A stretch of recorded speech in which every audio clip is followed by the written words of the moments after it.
Hi everyone, Nigel Saunders here. Today I had Leszek come down, an old friend of mine from the KW Bonsai Society who moved out west. Leszek is the one who collected these larch trees, and he also brought me down those Douglas firs. Here we are discussing the origins of this larch forest. I'm here with Leszek. He is the person who collected these larch trees long ago. How long ago do you think that was? I know exactly how long ago, well, almost exactly, Nigel. It was either fall of 2004 or spring of 2005. Okay, so it's been either 17 or 16 or 16 or 17 years ago. Okay, so yeah. I was thinking around 20, but I'm a little off. Well, so yeah, 20 years old these trees might be at this point, because I think that at the time of collection, those were still little seedlings in a little boggy area, of the road here in southern Ontario, and I would estimate the age of the trees at the time of collection at around maybe 3, 4 to 5 years. Okay, it's hard to tell, but just by they're not much bigger now than they were back then, right? The amount of branches is almost the same. They are just much more mature, and of course shaped and that. Starting to get some bark on them. Absolutely, it's amazing. I'm amazed because I remember, at the time of collection, they were just little kind of sticks, little smooth poles, right? There was really no character. The branches were all just a short kind of little sticks just coming off, perpendicular to the trunk, at the different levels and everything. But yeah, they would be like, you'd look at it, think nothing of it, right? And I remember you threw them into a training box. Yes. And you gave me the box full because you had too many of them. Yeah. And I think I grew them for almost 10 years in that box. Just kind of pruning the branches, and then eventually I arranged them into a forest in a seed tray. And I went from a seed tray to graduated into the proper pot. To a nice pot, Yeah, so that was, going back to what Nigel's saying. It's I only got into bonsai in 2004, and we had the lady in the club that knew where those little large seedlings were growing en masse. So she was just, I think that I made a comment about her beautiful larch tree. Her name was Alice. About her beautiful larch tree that she had at the show, and she said, "Oh yeah, you know where you can go to get those trees?" I'm all ears, right? Because I didn't have any trees at that point, right? And I would be just sure enough, right? So like Nigel says, I went there and collected like 200 of them. No, it wasn't 200, but I collected probably it was a lot, wasn't it? 30 of them easily, right? Those little seedlings, and then the part of the group that was collected there, I planted in this wooden box, and I called it Group of 7, right? Because remember, there were 7 of them, right? And at this point, I kind of only found out about this famous Group of 7 of Canadian painters and that, right? So it kind of, and they were painting trees of this sort, right? Those northern pines and that gnarly trees and all that, right? So I thought it was a good name for it, and I found that it was a little bit too much, and I gave it away to Nigel, and you're looking at it's still around. 16 year, fast forward, right? And it's beautiful. I love this. And for all you people on the other side of the screen, right? It's like I was made the comment to Nigel, that technology is just making wonders these days, right? That you guys can see what this group likes. You can see Nigel doing work on it. You can see how how miniature it is, but nothing really beats seeing it in person, so to speak, right? 3D, three-dimensional, just beautiful. I was amazed, right? Like, it just took my breath away. I said, "Oh my God, Nigel, look at this!" Right? And another thing is just because of what kind of summer we had here in Ontario, right? It's still green, right? Which is quite amazing. But anyway, just lovely composition, right? So that's all our bonsai masters work on that, and I absolutely love how like I mentioned, how the trees were all smooth and everything. Well, that's a history. It's all just the bark starting to crackle, opening up, and that. Few more years, they will look ancient. Yeah, it's going to be exciting to see it. Absolutely. Many years from today. yeah. So it's just nice to see. For me, it's just kind of such a sentimental trip back into my early days of bonsai, right? Because I remember myself, being like eager and digging those things up and everything, right? And I never thought that I'll still be doing it, like say 15, 16 years from that time, right? And then you were very enthusiastic. Oh, absolutely, yeah. It's just crazy. It was good to see. It was nice. Absolutely, yeah. And we had a tour of all my trees in the bonsai zone, and because Leszek, he's seen most of these trees from very young, so yeah, absolutely. He's kind of going forward in time and seeing them as they.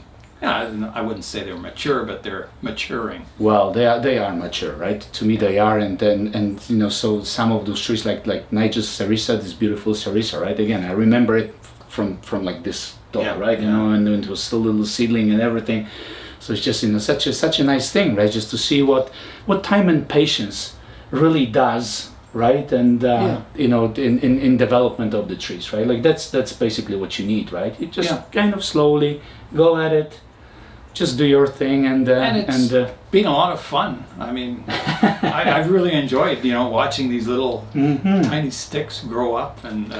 And it is funny how Nigel, you mentioned that I was very enthusiastic in that. So and I remember what Nigel said to me when I was still like a beginner in the club and everything, right? Because I never had enough patience, right? I just wanted to do things, I wanted to tinker, I wanted to shape, I wanted to cut, I wanted to prune and everything, right? And then I said to Nigel, I'm just kind of so impatient and everything. Well, sure enough, I had like 4 trees or 5 trees, so I just wanted to do something with them. And Nigel tells me, well, Leszek, you know what it is to be patient? He says, it is to have too many trees in your collection so you can take care of them all, right? So this is when you get patient. Then this is when you actually can put the tree aside, let it grow, let it gain vigor and everything, right? Because this is how bonsai is, right? It's cyclical. You let it grow out, cut it back, let it grow out, cut it back, then you shape, let it grow out, cut it back, right? Yeah. Constant tinkering, constant pruning, constant working at it will get you nowhere. It will kill the tree eventually, right? So You so have to that's let them grow. Yeah, one of the lessons. So it's so, like I said, so nice to me to see those little things that I kind of remember in my head. Oh, that was this and that. Oh my God, are you kidding me? Like this thing is trunk like that, and the branches and everything, right? So anyway. Well, it's good having you down today. Oh, Nigel, nice my pleasure, right? It's always, any time I visit Ontario, I couldn't miss visiting you and that, right? So, yeah, it's all good. Leszek also brought me down a new Douglas Fir, a little twisty one that was growing in his garden. Really awesome. So thanks, Leszek. This morning, we also tackled the windows here. We tried some different windows, and one did seem to fit a little better, even though I placed them all side by side, lined them all up, and they seemed to be all the exact dimension. So I don't know if it was me shifting this greenhouse around last night or what, or maybe it settled in, I don't know. But we were able to get this top pane in up here. So that means the whole front of this greenhouse is now glassed in, and I just have the 2 panes up here, the 2 triangle peak pieces to go in. So I'm going to try those now. Okay, here I go.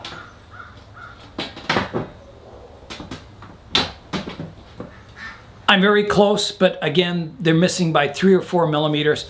I'll have to wiggle things around. Maybe I can get them to fit. I don't know. I'll keep trying. That'll be my mission for today, is to get those 2 upper windows in place. Well, after a lot of pushing around, flexing things, flexing the windows in and out, I finally got the upper pane in here. So I have 1 more to go. How exciting. I hope I can get it in today. For the last window up here, that little triangle shaped one, I'm loosening off all the bolts of all the structure in that area to give me a little more play. And I'm hoping I can get that 3-4 millimeters that I need.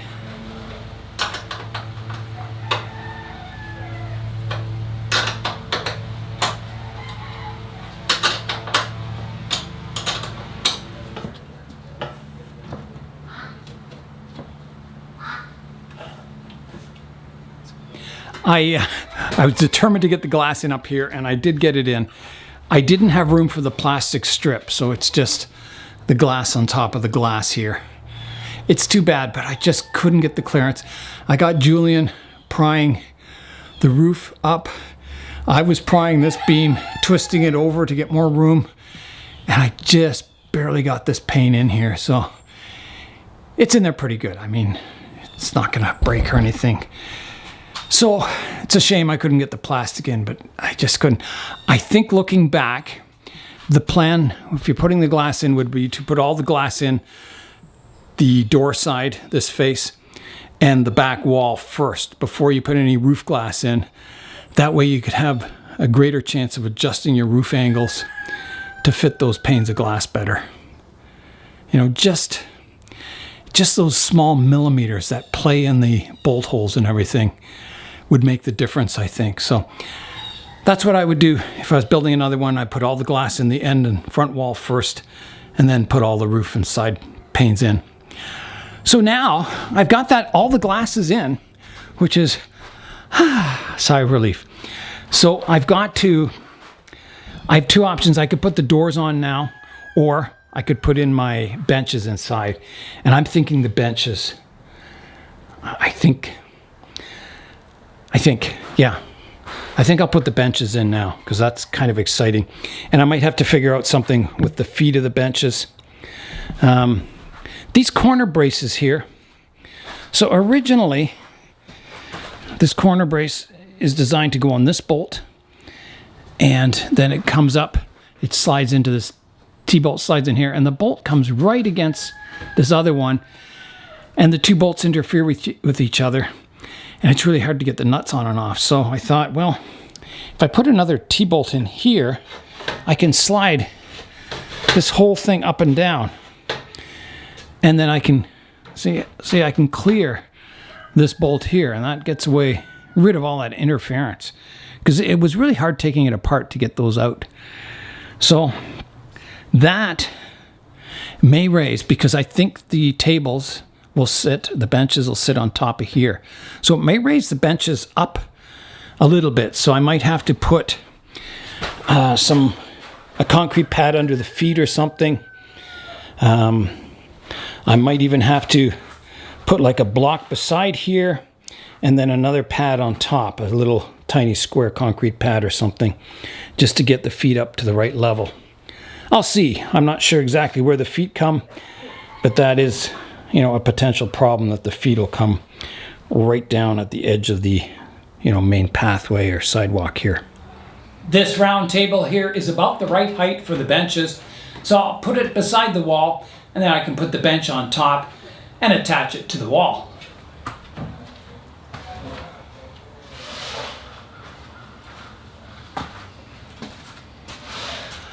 I've got all my prep work done. I've got my brackets here raised up a bit so you can see how it clears those bolts in the corner now.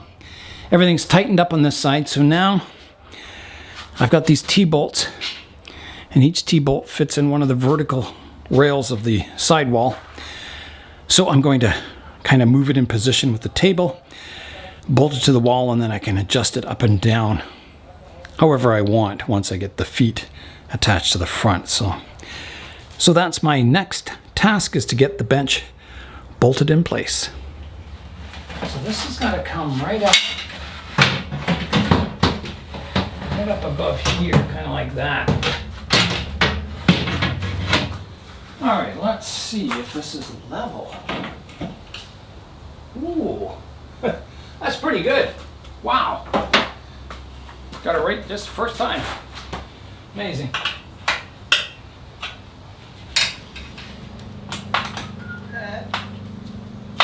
Yeah?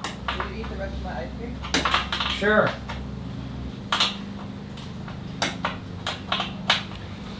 My bench is all bolted in place now, so I can take away the table and put the feet on.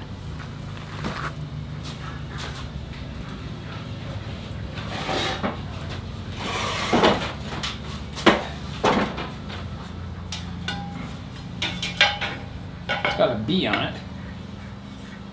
B matches up with something. B, right there. Okay, so I think it goes like that. I've got the legs on the bench now, so you can see the middle one hangs quite a bit above here, so I need a cement block or something to put underneath there. The one on the far end, it's just above my concrete ledging, so I just need something to fit under there. Maybe something that same thickness. Actually, I have a block that I could put under there. And the other end, same thing. It catches the edge, so I just need a block under there. So one thing I need to get is instead of using the T-bolts to hold these legs on, I want to get a proper nut and bolt, because that way I'll have enough T-bolts to do the diagonal down here. Otherwise I'll run out of them, and you can't really tighten the T-bolts up very well with a wrench, so to tighten these legs in place. So I've got to go out and get some bolts, and I'll definitely need to buy some pads to go underneath the feet here. But yeah, everything's pretty good. Now I could raise this bench up to any height I want. The plan is I'm going to use this as a tropical greenhouse as long as I can until the weather gets too cold to kind of maintain above freezing in here. So that might be sometime in November. It could be as late as December. Just to prolong the season, keep the trees out in natural light as long as possible.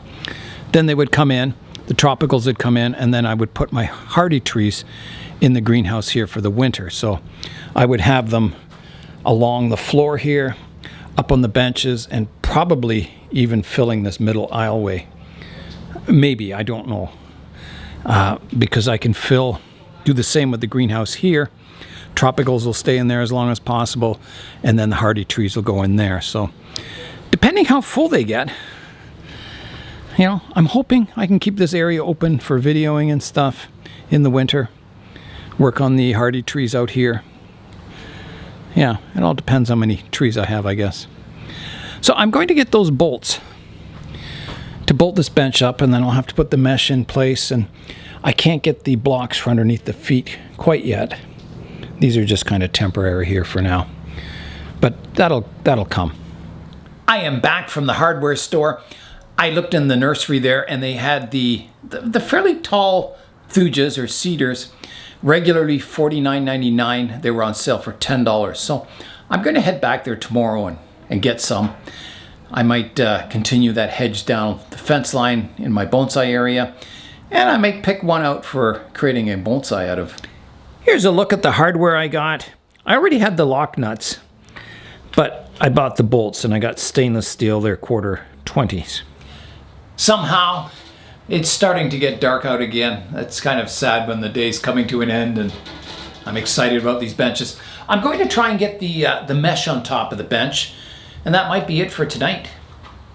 I think it goes in this way. So there's 2 pieces. Oh, careful.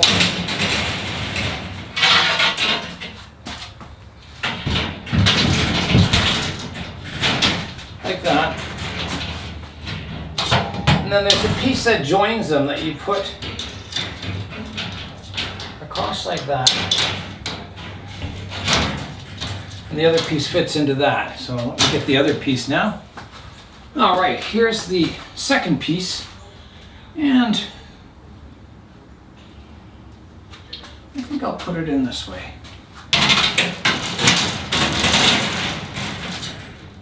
Slide it into the joiner here.